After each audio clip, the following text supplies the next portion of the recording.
देखिए, अगर ये बिल्कुल सही साबित होता है तो बहुत ही सीरियस इशू है। एक तरीक़े का एक सिक्योरिटी ब्रीच इसे कहा जा सकता है। ये कोई नेशनल सिक्योरिटी का कोई मिशन नहीं था कि जिसकी वजह से किसी को अलग नाम का इस्तेमाल करते हुए अलग आइडेंटिटी देकर तो ट्रैवल करना पड़ रहा था। ये एक पॉलिटिकल गेम था और पॉलिटिकल गेम के अंदर अगर इस तरह का अगर कुछ होता है तो मेरे हिसाब से सीआईएसएफ क्या कर रहा था कि आपको सिर्फ टिकट लेके ऐसा नहीं है आपने टिकट ले लिया और प्लेन में जाके बैठ गए हैं। अलग अलग जगह पर 2-3 जगह के ऊपर आपकी चेकिंग होती है, आपको आई कार्ड दिखाना पड़ता है।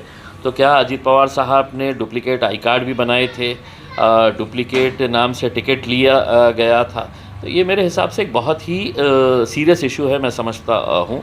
हमने ये सुना था कि इंटेलिजेंस के ऑफिसर जो है वो अक्सर भेस बदल कर ट्रैवल करते हैं ताकि उनकी आइडेंटिटी रिवील ना हो, लेकिन यहाँ तो कोई बात ही नहीं है। तो एक पॉलिटिकल खेल खेलने के लिए गए थे। तो मेरे हिसाब से बहुत सीरियस इशू है और इसका खुलासा होना चाहिए। अजीत पवार ने महाराष्ट्र के अंदर जो मार्टी संगठन थी उसको पूरी तरह से कोई अनुदान की ज़रूरत नहीं है, ऐसा उन्होंने वो प्रस्ताव रद्द कर दिया है। देखिए, अजीत पवार अभी जिस नैया के अंदर सवार है, जिस कश्ती के अंदर सवार है, उनके जो बड़ी पार्टी है भारतीय जनता पार्टी, उन्होंने साफ कह दिया है कि हमको मुसलमानों से कोई लेना देना नहीं है।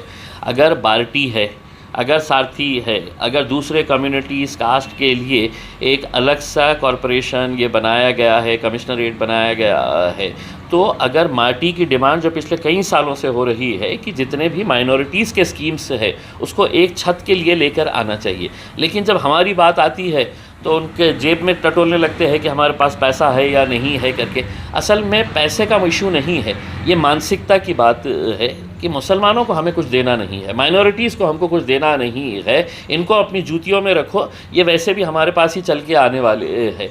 तो मेरे हिसाब से मुझे बहुत ज़्यादा हैरानी नहीं हुई, क्योंकि इनसे यही उम्मीद की जा सकती है। कल पालक मंत्री अब्दुल सत्तार ने आपसे मुलाकात की है, तो क्या महाराष्ट्र की राजनीति में कैसे खेला होने वाला है? देखिए, मैं हमेशा ये बात कहता हूँ कि राजनीति के अंदर आपके आइडियोलॉजिकल पॉलिटिकल डिफरेंसेस हो सकते हैं।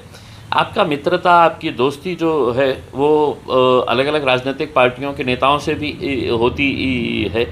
तो सत्तार भाई अब पालक मंत्री बने हैं, मेरे भी पालक मंत्री है। नेचुरली अगर मुझे कुछ डेवलपमेंट का काम करवाना है तो सत्तार भाई के ज़रिए ही करवाना है। तो मैंने कहा था कि मैं आता हूँ, लेकिन वो यहाँ से जा रहे थे, उन्होंने कहा कि नहीं मैं आ जाता हूँ करके चाय पिलाओ, तो वो आ गए थे उसमें। तो ऐसा नहीं है कि सर सत्तार भाई आए हैं करके, हर राजनीतिक पार्टी का जो भी नेता है वो यहाँ पर ज़रूर आया है, तो इसके अंदर कोई बहुत बड़ा मुद्दा नहीं है। अच्छा, विधानसभा को कुछ ही दिन बाकी है, तो उसमें एमआईएम की क्या तैयारी? उसके ताल्लुक से आपको बताएंगे डिटेल्स में जब फाइनल कुछ हो जाएगा। तो अच्छा, लाडली बहन योजना को लेके फाइनेंस डिपार्टमेंट ने खुद ये बताया है कि सरकार की तिजोरी पर अतिरिक्त बोझा पड़ेगा, ये पैसा कहाँ से लाएंगे? देखिए, ये कोई लाडली बहन, लाडली भैया, लाडली मैया ये ऐसा कोई नहीं है। ये एक ऑफिशियल करप्शन का मीन्स है कि हम तुमको कुछ दे रहे हैं, 2 महीने के बाद वोट डालने का मौका आने वाला है, तो हम डायरेक्टली तुमको पैसा नहीं दे सकते हैं, वरना वोटर जो है वो कई मरतबा 500-1000 रुपये में भी बिकता है। तो अब उसको ये कहा गया है कि भैया हम तुमको ऑफिशियली पैसा तुम्हारे अकाउंट के अंदर डलवा देते हैं, तुमने इतना इंश्योर कर लेना कि तुम्हारा वोट हमारे को दे देना करके। तो सिर्फ ये वोटों के हद तक का एक खेल खेला जा रहा है। इलेक्शन ख़त्म होगा और काय की लाडली बहन और कार के लाडले भैया सब ख़त्म हो जाने वाले हैं। Thank you.